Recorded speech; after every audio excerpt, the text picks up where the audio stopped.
Hi friends, good morning. कैसे हैं आप सब? आई होप कि आप लोग अच्छे होंगे, मस्त होंगे और आप लोग का पढ़ाई भी अच्छा से चल रहा होगा। दोस्तों, आज की क्लास में प्रश्नावली 10.2 का जितना भी इसमें थ्योरी है, फार्मूला है, कंसेप्ट है, जो भी यूज है, छोटे छोटे से चीज़, वो सब हम पहले आज पढ़ने वाले हैं। तो उसके बाद हम लोग प्रश्नावली 10.2 को पढ़ेंगे तो मज़ा आएगा बनाने में। ठीक है, अब सोचोगे कि डायरेक्ट हम प्रश्नावली को बनाएं तो वो गलत बात है यार। ठीक है, पहले आप थ्योरी समझ लो, अच्छे से कंसेप्ट समझ लो, उसके बाद बनाओ तो कोई भी क्वेश्चन बनाओगे आपको बनाने में मज़ा आएगा। ठीक है, बिना थ्योरी कंसेप्ट को बनाओगे, आज बनाओगे कल भूल जाओगे, तो उससे क्या फ़ायदा। पहले हम थ्योरी पढ़ेंगे। ठीक है, इसमें क्या क्या पढ़ना है पूरा डिटेल में हम आज पढ़ाएंगे आपको। ठीक है, तो आप पेशेंस के साथ इस वीडियो को अंत तक देखिएगा।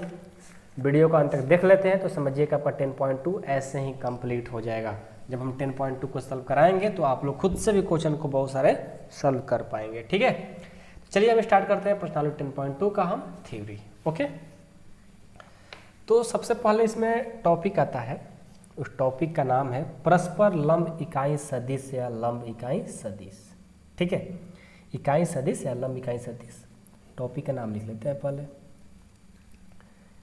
कि परस्पर, सभी टॉपिक को आपको ध्यान से पढ़ना है। ठीक है ना, परस्पर दिख रहा है सबको ना, परस्पर लंब इकाई, परस्पर लंब इकाई सदिश, या इसको ऐसे बोल सकते हो, या लंब इकाई सदिश भी बोल सकते हो। ठीक है, इसको हम इंग्लिश में क्या बोलेंगे? इंग्लिश में सिर्फ इसका एक ही नाम है, unit perpendicular vector, perpendicular vector. ठीक है, ये हमारा टॉपिक है। इस टॉपिक के बारे में हम बहुत अच्छे से पढ़ेंगे क्योंकि बहुत काम देगा। ठीक है, यहाँ पर सबसे पहले आ जाइए, इसका एक डायग्राम बनाते हैं। ये जो होता है हमारा क्या होता है, ये होता है एक्स एक्सिस, ये होता है वाई और ये होता है जेड। ठीक है, अब इसमें इसके साथ क्या बनाता है, ये बनाता है हमारा अल्फा, ये बनाता है बीटा और ये बनाता है गामा। सबको पता है ये बात, ये अल्फा, ये बीटा, ये गामा बनाता है। तो इसके एक्स के साथ क्या होता है आई कैप, वाई के साथ जे कैप और जेड के साथ के कैप। ठीक है, ये बात सबको समझ में आ गया, ये अल्फा, ये बीटा, ये गामा। अब यहाँ पर परिणामी सदिश क्या निकलेगा, तो इसका जो परिणामी सदिश निकलता है यहाँ इसका परिणामी सदिश हो जाएगा, परिणामी सदिश क्या होता है, आर वेक्टर बराबर x I vector plus Y J vector plus Z K vector, ये होता है परिणामी सदिश। ठीक है, इसके बारे में अभी आपको अच्छे से बताएंगे। अब यहाँ पर बात आया कि आई जे के, ये सब क्या है, देखिए तो आई जे के सब पर वेक्टर लगा दो, ये वेक्टर का साइन है। ठीक है ना, आई जे क्या क्या है, ये लंब इकाई सदिश है। क्या है, लंब इकाई सदिश है। देखो ये वीडियो को अंत तक देखना, तब भी मजा आएगा समझने में। ठीक है, अब ये नहीं कि 2-3 मिनट देखे और समझ में नहीं आ रहा है कुछ, क्या पढ़ा रहे हैं क्या नहीं, तो कहाँ से समझ में आएगा। जब पूरा अंत तक देखोगे तब ना समझ में आएगा सर ने क्या बताया। ठीक है, तो आई जे क्या क्या है सब भाई साहब, लंब इकाई सदिश है। तो यहाँ पर एक बात समझिएगा, जो मापांक आई का मान, यानी मापांक आई वेक्टर और मापांक जे वेक्टर और मापांक के वेक्टर जो है, ये सबका वैल्यू होता है 1। कहने का मतलब है, इसको हम ऐसे भी लिख सकते हैं, या आई वेक्टर का स्क्वायर बराबर जे वेक्टर का स्क्वायर बराबर के वेक्टर का स्क्वायर, इस सब का वैल्यू क्या होता है, 1 होता है।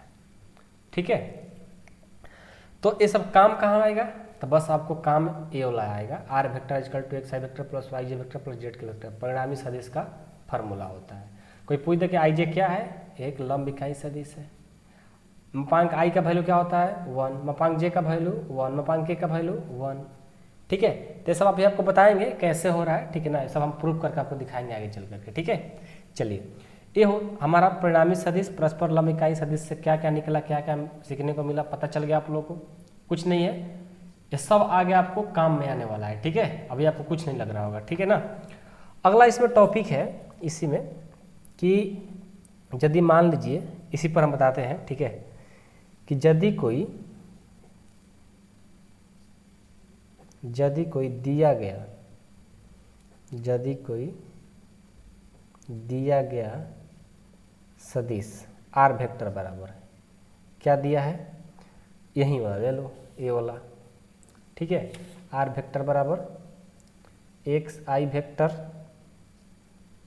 वाई जे वेक्टर और जेड के वेक्टर। ठीक है, दिया गया हो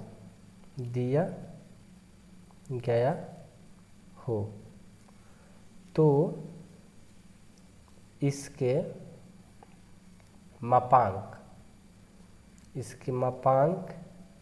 का दिक्कोजिया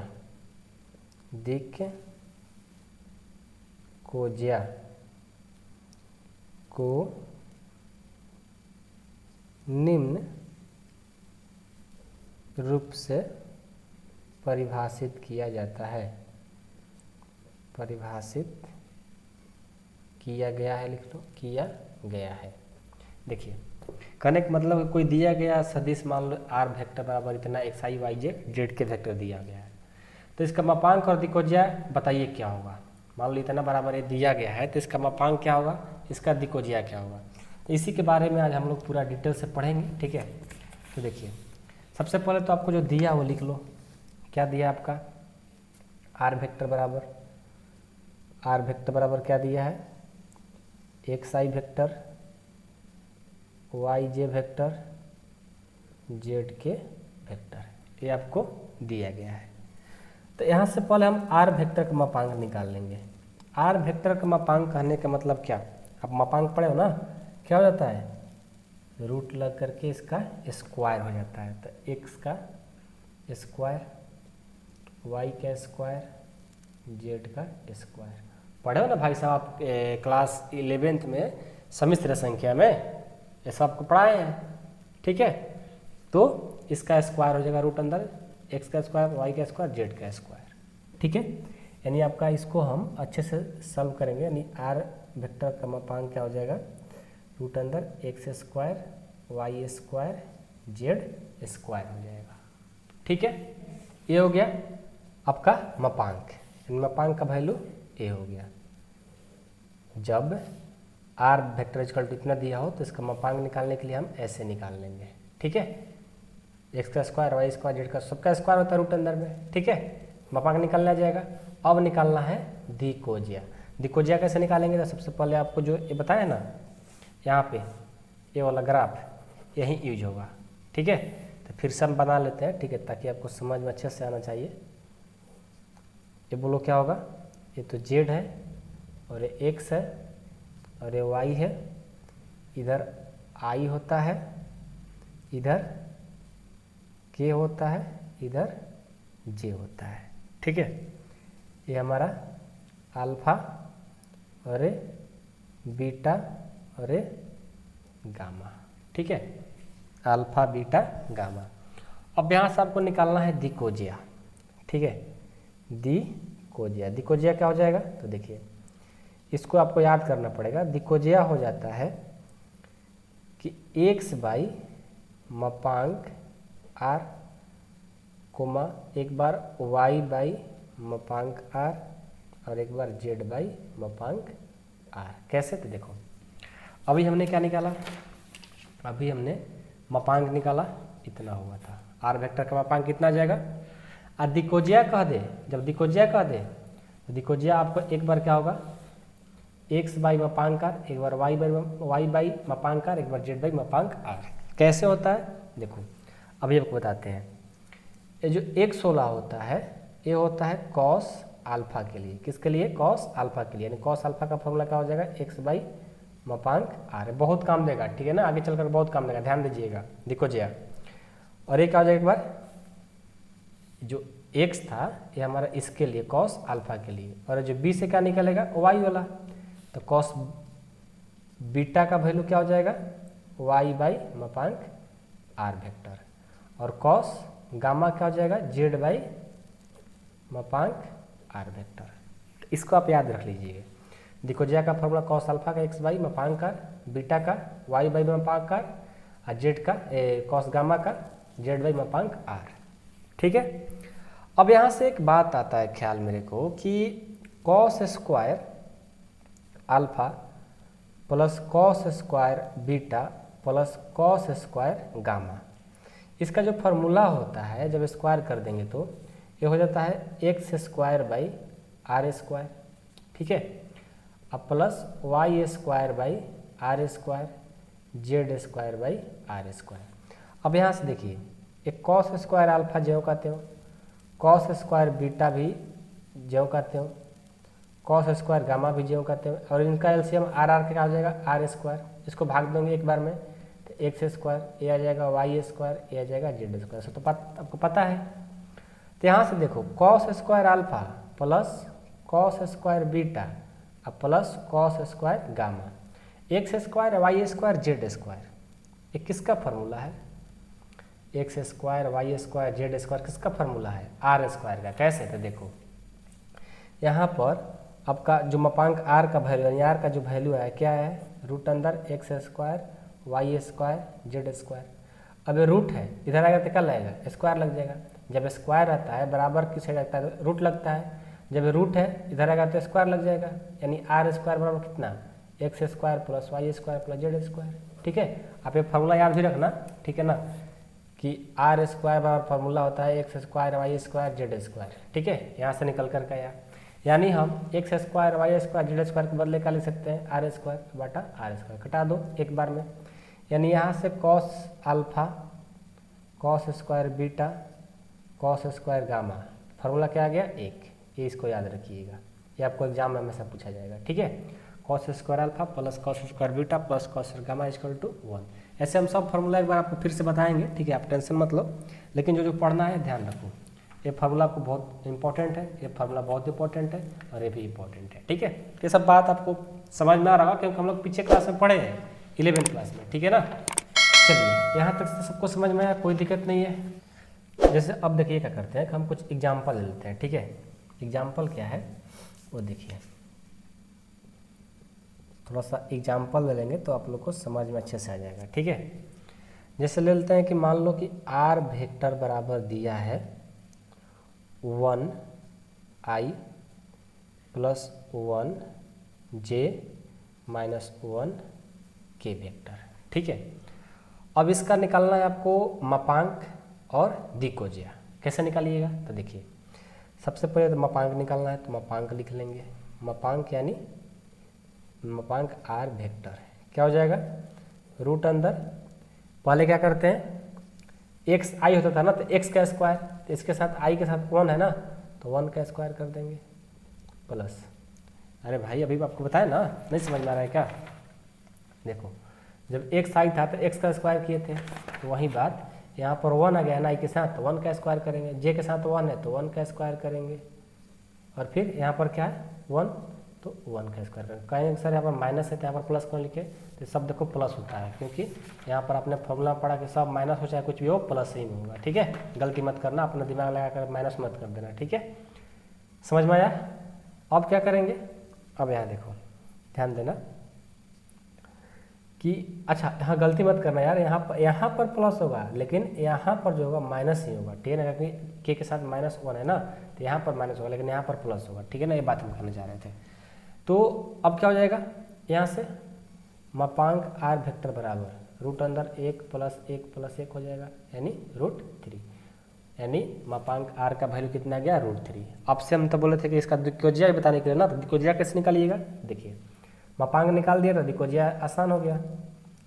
दिक्कोज्या कैसे निकालेंगे, देखिए दिक्कोज्या हमने कैसे निकाला था, अभी यहाँ पर देखिए दिक्कोज्या कैसे निकाला था, पहले कॉस अल्फा के लिए x बाई मापांक आर, उसी तरह निकाल लो कॉस अल्फ़ा के लिए x बाई मापांक r होता है ना, तो देखो x के साथ क्या है 1, तो 1, मापांक r का वैल्यू √3 है, तो देखो √3 आ गया।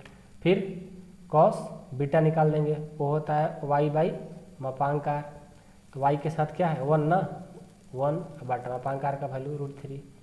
अब cos गामा निकाल दो, ये होता है z बाई मापांक r, तो z का वैल्यू कितना है, सॉरी z का वैल्यू कितना 1 यहाँ पर -1 है, तो -1 बटा मापांक r का वैल्यू √3, तो देखो हमारा आ गया। देखो जा क्या आया 1/√3, 1/√3 -1/√3 आंसर।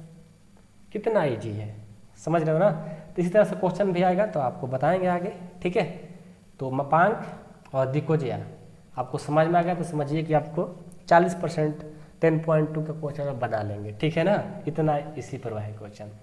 अब हम चलते हैं कि सदिश का योगफल और अंतर, ये सीखना जरूरी है, ठीक है। तो पहले हम सीख लेते हैं योगफल। दो सदिश का योगफल कैसे करेंगे पहले सीखते हैं, फिर घटाव सीखेंगे, फिर गुना सीखेंगे। दो सदिशों का योगफल, इसमें देखिए क्या होता है। सबसे पहले एक हम फिगर बना लेते हैं।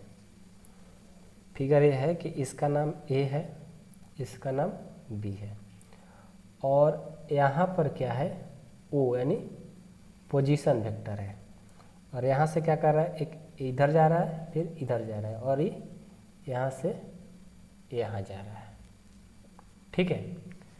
अब यहाँ से देखिए O से यानी पोजीशन वेक्टर है ना, तो इधर गया OA मान लो कि हमारा A वेक्टर है, और यहाँ से B वेक्टर, A से B ये हो गया B वेक्टर, ठीक है। तो हमारा OB क्या होगा, एक परिणामी सदिश हो जाएगा। देखिए क्या कहना चाहते हैं हम, यहाँ पर हमने ऐसे फिगर बनाया, तो यदि मान लेते हैं कि OA वेक्टर बराबर हमने कितना माना A वेक्टर, और AB वेक्टर बराबर क्या माना B वेक्टर, तथा AB वेक्टर बराबर हमने B वेक्टर मान लिया। तब हमारा OB वेक्टर क्या कहलाएगा भाई, तो OB वेक्टर जो कहलाएगा, OB वेक्टर को हम लोग परिणामी सदिश कह सकते हैं। परिणामी सदिश या योगफल सदिश, परिणामी सदिश या योगफल सदिश कहते हैं, ठीक है। कैसे, तो देखिए एक त्रिभुज है ना, त्रिभुज OAB में OA तो लिख लिए OA प्लस AB हमने लिखा AB, किसके बराबर है, ये दोनों इसके बराबर है, यानी OB वेक्टर के। यानी हम यहाँ से कह सकते हैं कि OB वेक्टर बराबर OA को क्या माने A, तो A वेक्टर प्लस AB को क्या माने है B ना, AB को B, तो B वेक्टर, यानी OB वेक्टर इक्वल टू क्या हो गया A vector plus B vector. तो इस तरह से हम लोग योगफल कर लेंगे, ठीक है। जब योगफल आएगा तो आप क्वेश्चन बताएंगे, आप लोग अच्छे से समझ में आ जाएगा, ठीक है। अब इसका अंतर भी देख लेते हैं। अंतर क्या है भाई साहब, दो सदिशों का अंतर, ये भी जानना जरूरी है। जस्ट इस तरह से होगा, दो सदिशों का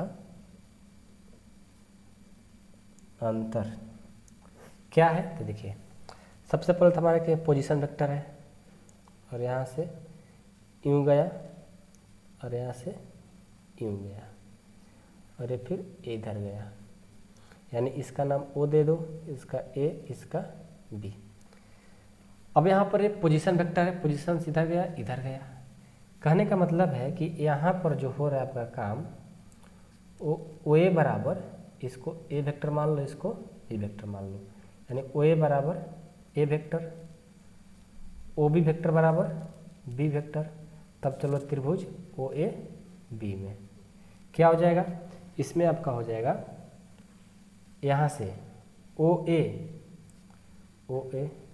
प्लस A, यहाँ से यहाँ गया, फिर यहाँ गया, AB किसके बराबर हो जाएगा भाई, OB के, यानी OB वेक्टर। यहाँ से हम यदि मान लो AB वेक्टर निकालना चाहते हैं, किस A वाला, तो ए बी वेक्टर बराबर क्या हो जाएगा, ओ बी, ये प्लस रह जाएगा तो माइनस ओ ए, यानी सीधा सी बात है कि ए बी वेक्टर बराबर ओ बी को क्या माने हैं, ओ बी को हम बी माने हैं, ओ बी को बी माने हैं ना, तो ये हो गया बी वेक्टर, और ओ ए का माने ए वेक्टर ना, तो ए वेक्टर, यानी ये आपका फार्मूला हो गया। ठीक है, तो बहुत कम जगह यूज होगा, जब क्वेश्चन बनता है ना तो वहाँ पर सब यूज होता है, तो वहाँ पर आपको डिटेल सही बताएंगे। ये मत समझना कि सर समझ में नहीं आ रहा है, समझ में नहीं आ रहा है, बस ये कुछ है ही नहीं, ठीक है ना, ऐसे ऐसे आपको बता रहे हैं। जब हम क्वेश्चन कराएं तो वहाँ पर थोड़ा आपको दिखाएंगे कि यहाँ पर हम बताए थे, तो आपको कुछ याद आए, ठीक है ना, इसलिए हम छोटा छोटा बात को बताते जा रहे हैं, टेंशन मत लेना, ठीक है। चलिए, समझ में आ गया, कोई दिक्कत नहीं है। अब चलिए, इसमें क्या है कि एक अंत एवं वाह विभाजन, जो कि आप लोग क्लास कौन से 9th से पढ़ते आ रहे हैं, ये बहुत इम्पोर्टेंट है। अंत तथा वाह विभाजन निकालने का प्रक्रिया, फार्मूला, ये सब आप लोग बहुत पहले से पढ़ते आ रहे हैं भाई, ठीक है। 12 में भी आपको पढ़ना है। इसमें क्या होता है कि जैसे मान लो कि ए का पॉइंट है ए वेक्टर और बी का पॉइंट है बी वेक्टर, ठीक है, और यहाँ पर मिड पॉइंट है, यहाँ से यहाँ तक एम बन रहा है, यहाँ से यहाँ तक एन बन रहा है। तब आपसे वो कहता है फार्मूला कि अंत विभाजन बताइए, अंत विभाजन का फार्मूला क्या होगा। ये सब बहुत ईजी है, ठीक है ना, आप देखते रहो। अंत विभाजन का फार्मूला क्या होगा, क्या होगा, M B vector plus N A vector होता है बटा एम प्लस एन हो जाता है, किसका, अंत विभाजन का। आप याद रखिए इसको, ठीक है। वाह विभाजन मतलब बाहर वाला, वाह विभाजन का फार्मूला क्या हो जाएगा, उसका हो जाएगा माइनस, इसमें प्लस तो वाह में minus, M B vector minus N A vector बटा एम माइनस एन, ठीक है, याद रहेगा। अब इसी में एक मध्य बिंदु निकालना पड़ता है, तो मध्य बिंदु के लिए क्या हो जाएगा, देखिए उसको अलग पढ़ना पड़ता है। मध्य बिंदु जैसे ऐसा उसका फिगर रहेगा, एक के लिए है ए वेक्टर और बी के लिए है बी वेक्टर, यहाँ पर मध्य बिंदु एम है। तो मध्य बिंदु का जो फार्मूला होगा, मध्य बिंदु एम है ना, मध्य बिंदु एम का सदिश निरूपण क्या हो जाएगा, इसका फार्मूला होता है कि ए वेक्टर और प्लस बी वेक्टर अब बटा में 2 कर दो, आ जाएगा आपका मध्य बिंदु का सदिश निरूपण, ठीक है। तो सब तो बेसिक बहुत छोटी छोटी चीज़ है, ठीक है ना। आपको अब मैं बताने जा रहा हूँ जो सदिश में सबसे ज़्यादा यूज होता है, ठीक है, वो टॉपिक बहुत यूज होता है, अब मैं वो बताने जा रहा हूँ, ठीक है। उस टॉपिक को आप छोड़ना मत, अच्छा से देखना, ठीक है। आओ, दो सदिशों का सदिश गुणन यानी अदिश गुणन, ठीक है। दो पर अदिश का देखो, दो सदिशों का अदिश गुणन, जिसको हम इंग्लिश में क्या बोलते हैं भाई साहब, इसको हम लोग इंग्लिश में बोलते हैं dot product of two vector. ये बहुत इंपॉर्टेंट है, इसको ध्यान से देखिएगा, ठीक है। दो सदिशों का अदिश गुणन क्यों इंपॉर्टेंट है, क्योंकि इस एग्जाम में बहुत मतलब पूछा जाता है, ठीक है ना। इसमें क्या होता है कि यदि आपको पहले एग्जाम्पल क्या बोलते हैं, थ्योरी से पढ़ाते हैं कि मान लो कि यदि ए वेक्टर तथा बी वेक्टर मान लो कोई सदिश हो, तो कोई सदिश हो तो इनके अदिश गुणन को, इनके अदिश गुणन को ए वेक्टर डॉट बी वेक्टर से सूचित किया जाता है। इस बात को ख्याल रखिएगा, सूचित। अभी देखो जितना ही पढ़ा रहे ना आपको याद नहीं रहेगा, लेकिन जब क्वेश्चन करवाएंगे आप फिर कहीं यहाँ पर बताए थे तो आपको सब अपने आप याद हो जाएगा, ठीक है। इसलिए बोलते हैं पेशेंस रखो। तथा इसे निम्न रूप से परिभाषित करते हैं, ठीक है। निम्न का मतलब नीचे ही करेंगे, ठीक है। निम्न रूप से परिभाषित करते हैं। देखिए A vector dot B vector equal to मापांक ए वेक्टर डॉट मापांक बी वेक्टर कॉस थीटा, ये होता है फार्मूला। ठीक है, A vector dot B vector का जो फार्मूला होता है मापांक ए वेक्टर इंटू मापांक B vector into cos theta. कहने का मतलब है कि ए वेक्टर बी वेक्टर का जो फार्मूला होगा A B cos theta formula होगा, याद रखिएगा। ए डॉट बी वेक्टर का जो फार्मूला होगा A B dot cos theta formula होता है। ओके, समझ में आया? नहीं समझ में आया? चलो कोई नहीं, देखो अभी आपको हम कुछ एग्जाम्पल लेकर बताते हैं। जैसे थीटा का मान ले लेते हैं, ठीक है, जहाँ थीटा इनके बीच का कोण है। देखिए एग्जाम्पल का मतलब है कि यहाँ पर जो आपसे कोई पूछे कि थीटा क्या है, तो थीटा इनके बीच का क्या होता है? कोण होता है। जैसे मान लेते हैं कि जब A vector B vector equal to A vector into B vector cos theta, तो यहाँ पर जो कॉस थीटा है कभी कभी थीटा का वैल्यू दिया रहेगा, ठीक है, और नहीं तो कभी कभी आपको थीटा का ही वैल्यू पता करने के लिए बोल दिया जाता है। समझ गए? तो जब क्वेश्चन कराएंगे तो आपको वहाँ पर अच्छे से समझाएंगे। बस यहाँ पर इतना याद रखना ए वेक्टर इंटू ए वेक्टर डॉट बी वेक्टर का फॉर्मूला होता है ए बी कॉस थीटा।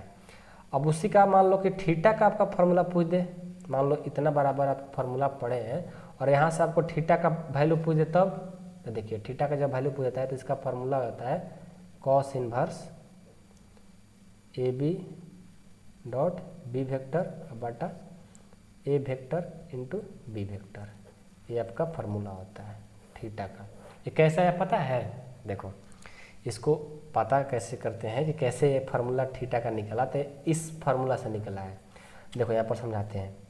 ए वेक्टर बी वेक्टर का फार्मूला पढ़े हो ना, A vector dot B vector cos theta होता है। अरे भाई अभी यहाँ पर पढ़े ना आप, ये होता है। तो यहाँ देखो A vector into B vector equal to A का मापांक वेक्टर बी का मापांक vector equal to cos theta, आपको निकालना है थीटा। तो यहाँ देखो थीटा दिख रहा है, तो थीटा दिख रहा है तो हम थीटा के जब बराबर करेंगे तो कॉस क्या होता है? इधर आएगा तो इन्वर्स लग जाएगा, तो देखो कॉस इन्वर्स लग गया। और ए इंटू बी है तो ए वेक्टर इंटू बी वेक्टर हो गया, एक गुना कर देगा तो भाग कर देगा, तो वहीं ये भाग कर देता है, वहीं से निकल करके आया है। ठीक है, ये तो बहुत सिंपल बात है यार। ठीक है, तो आप लोग जानते होंगे। अभी तो आपको थीटा का मान निकालने आ गया, ए डॉट बी वेक्टर का फॉर्मूला याद हो गया, थीटा का मान भी निकालने आ गया। अभी आप पेशेंस रखो, बस पढ़ते जाओ, कुछ नहीं करना आपको, याद नहीं करना है। आप मेरा बात मानो, याद मत करो, बस एक बार देख लो, अच्छे से वीडियो को देख लो, कॉपी में लिख लो, और जब 10.2 पढ़ाएंगे उसके बाद आपको सब फॉर्मूला याद करा देंगे, आप टेंशन ना लेना। ठीक है, चलिए अभी तक थीटा का मान निकालने आ गया। अब देखो आपको प्रक्षेप कुछ होता है जो कि आपको डायरेक्ट एग्जाम में पूछ लिया जाता है, ये बात को याद रख लीजिएगा। ठीक है, जैसे रहता है कि ए वेक्टर के दिशा में, ए वेक्टर के दिशा में यदि मापांक बी वेक्टर का प्रक्षेप पूछे, ये बहुत इंपॉर्टेंट है, डायरेक्ट आपको आता है। ठीक है ना, इससे आपको क्वेश्चन में काम देगा, लेकिन एग्जाम में डायरेक्ट इससे आता है, डायरेक्ट यहीं पूछ देगा कि इसका प्रक्षेप क्या होगा। तो क्या होता है? A vector dot B vector अब बटा मापांक ए वेक्टर। जब ए वेक्टर के दिशा में बी वेक्टर का प्रक्षेप पूछे तो ए होगा, और जब इसी क्वेश्चन को पलट देगा कि बी वेक्टर के दिशा में मापांक ए वेक्टर का प्रक्षेप, तो क्या लिखिएगा? उल्टा। अब क्या हो जाएगा? A vector dot B vector, यहाँ ए वेक्टर होता था बी के प्रक्षेप, ए वेक्टर का प्रक्षेप बी वेक्टर हो जाएगा। ये दोनों याद रखिएगा। ठीक है, ये बहुत इंपॉर्टेंट है। अब इसके साथ कुछ फार्मूला आपको प्रूव कराते हैं जो कि आप लोग को बहुत जानना जरूरी है। ठीक है ना, इसको ध्यान में रखिएगा। कुछ फार्मूला है जो कि आपको बताते जा रहे हैं। ठीक है, आप प्रूव भी कराएंगे। जैसे कहता है कि दो समान सदिश, अभी बहुत अच्छा चीज़ बताने वाला है। ठीक है, वीडियो को छोड़कर मत जाओ। दो समान सदिश का बीच का मान लो कोण थीटा बराबर है 0, तब बताओ क्या होगा? दो समान सदिश के बीच का कोण थीटा 0 हो गया, तब क्या होगा जी? तो देखो दो समान सदिश बोला है, यानी ए वेक्टर इंटू ए वेक्टर। तो आपको पता है कि A vector into B vector का फॉर्मूला ये होता है, यानी दो सदिश है अलग अलग, और जब समान रहेगा तो ए वेक्टर इंटू ए वेक्टर, तो यही फार्मूला होगा, बस बी की जगह ए हो जाएगा। तो देखो A vector into A vector का फॉर्मूला क्या हो जाएगा? मापांक ए वेक्टर मापांक बी ए वेक्टर, क्योंकि दोनों जगह ए है ना, तो ए वेक्टर इंटू ए वेक्टर कॉस थीटा होता है। तो यहाँ से देखिए ए वेक्टर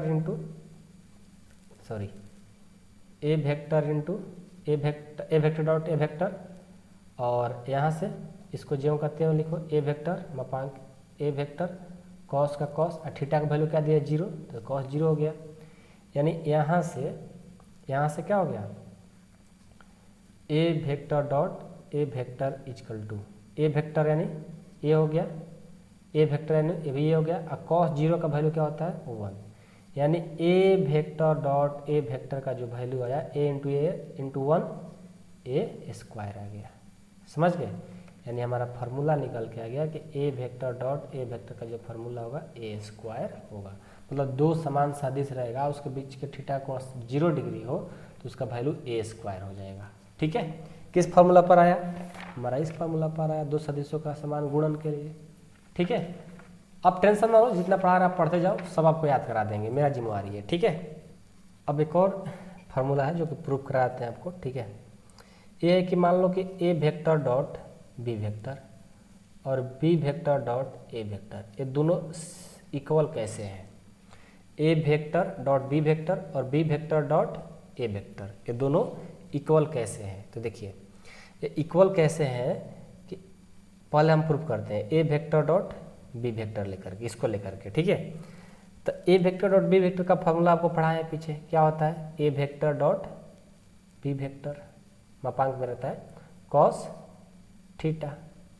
ठीक है, कॉस थीटा। तो यानी ए वेक्टर डॉट बी वेक्टर, इसको हम सॉल्व करेंगे तो क्या आएगा? ए इंटू बी कॉस थीटा, इसको मान लो समीकरण फर्स्ट। फिर इसको लेकर चलो पुनः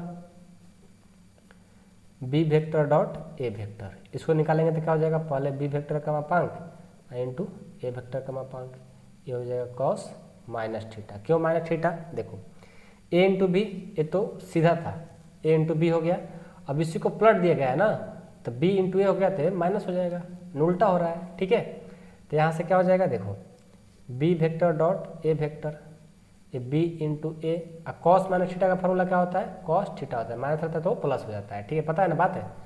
तो यहाँ से हमारा B vector dot A vector का वैल्यू जा गया, बी और ए से करेंगे तो ए बी को चाहे बी ए को बातें की है, ये आ गया कॉस थीटा, ये सेकंड हो गया। अब क्या करेंगे? समीकरण फर्स्ट और सेकंड से, समीकरण फर्स्ट तथा सेकंड से। देखो RHS दोनों सेम है, ARHS और ARHS दोनों क्या है? सेम है, तो LHS भी क्या हो जाएगा? बराबर हो जाएगा। A vector dot B vector तो B vector dot A vector, ये क्या हो जाएंगे? सेम हो जाएंगे। ये छोटी छोटी बात है जो कि आप लोग को बस दिखाना चाहते हैं, ठीक ना, कैसे क्या होता है। जब क्वेश्चन बताएंगे तो आप लोग को तभी बहुत सारा चीज़ बताएंगे, आप टेंशन मत लो। ठीक है, ये हो गया। इसी में एक और है लंब बोला, वो भी सीख लीजिए। यदि मान लीजिए कि ए वेक्टर लंब का साइन है, ठीक है, बी वेक्टर, यानी थीटा इजकल टू 90 डिग्री, लंब का मतलब 90 डिग्री थीटा है। ठीक है, तो अब क्या होगा? ए वेक्टर डॉट बी वेक्टर, तो ये हो जाएगा मापांक ए वेक्टर मापांक बी वेक्टर, कॉस कितना है? थीटा का 90 ना, 90 हो जाएगा। यानी ए वेक्टर डॉट बी वेक्टर का जो वैल्यू होगा क्या होगा? ए वेक्टर और बी वेक्टर का बी, कॉस 90 का वैल्यू 0, यानी ए वेक्टर डॉट बी वेक्टर का वैल्यू क्या हो जाएगा? 0। यानी जब लंब रहेगा तो हो जाएगा 0।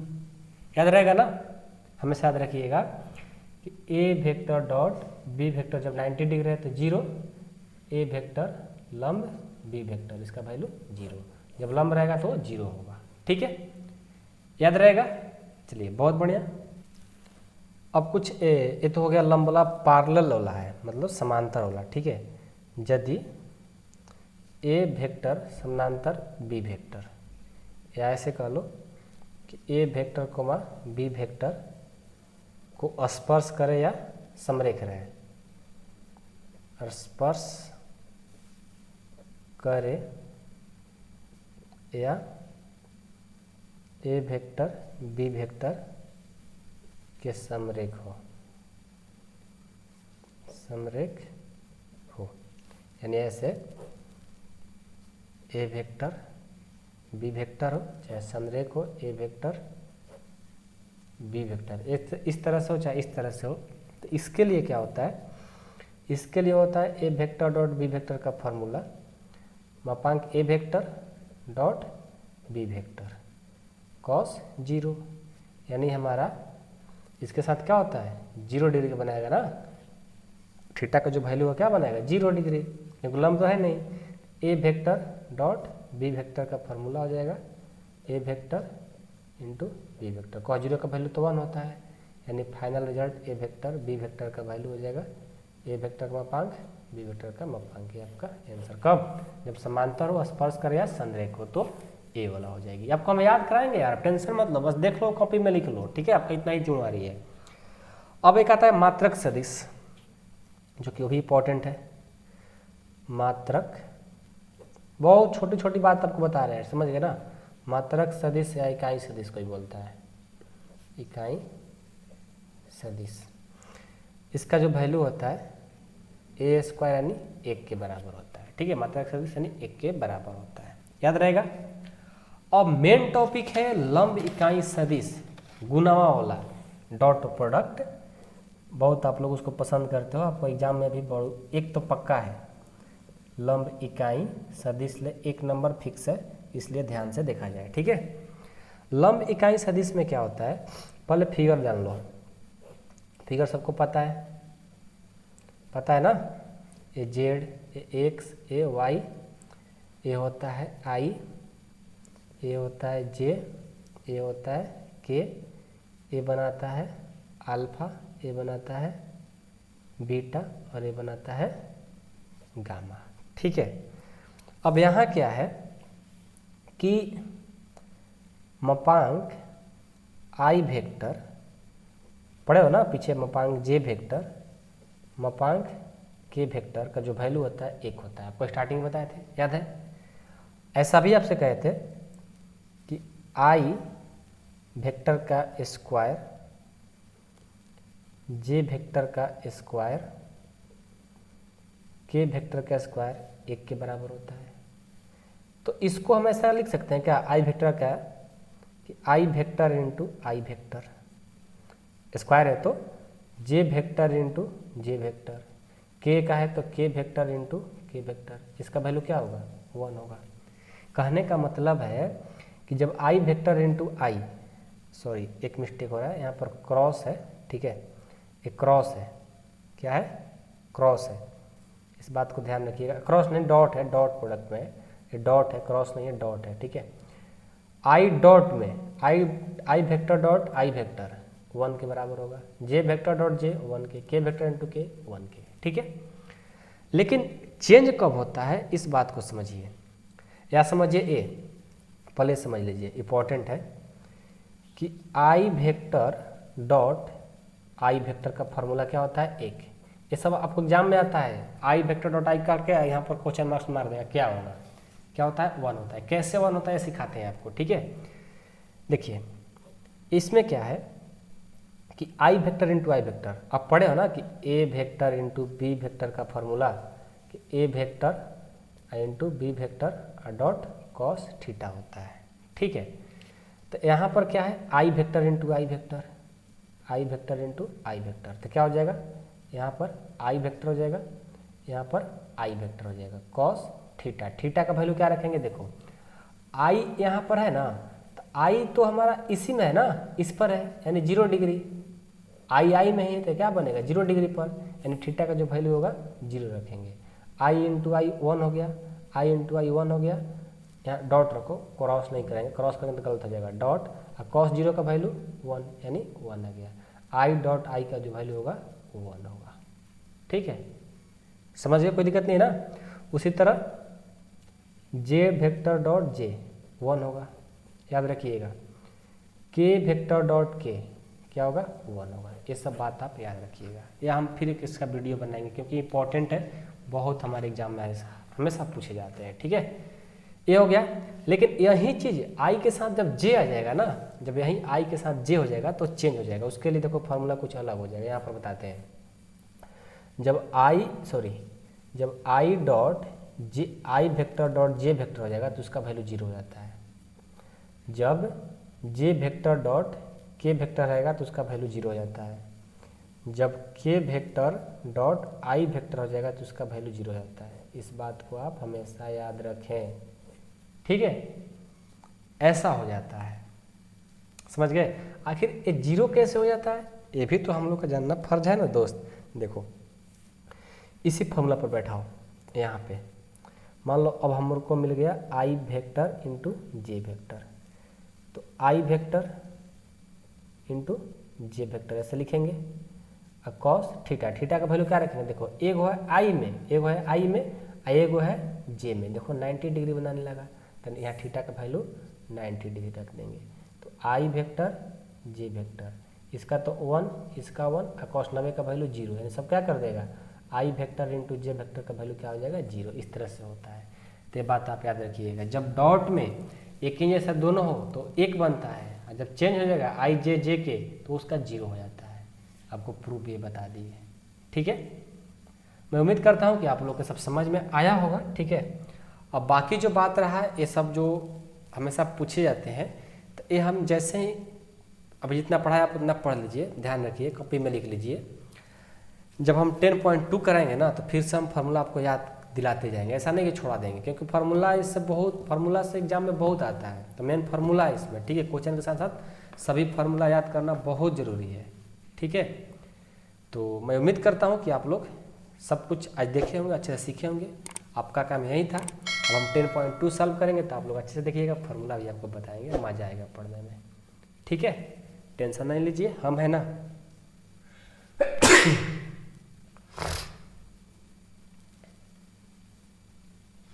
तो चलिए आज के लिए इतना ही रहने देते हैं, मिलते हैं अगले वीडियो में। 10.2 में मज़ा से पढ़ेंगे, ओके। टेंशन नहीं लेना आप लोगों को, हम है ना, अच्छा से हो जाएगा, ओके। बाय बाय बच्चों।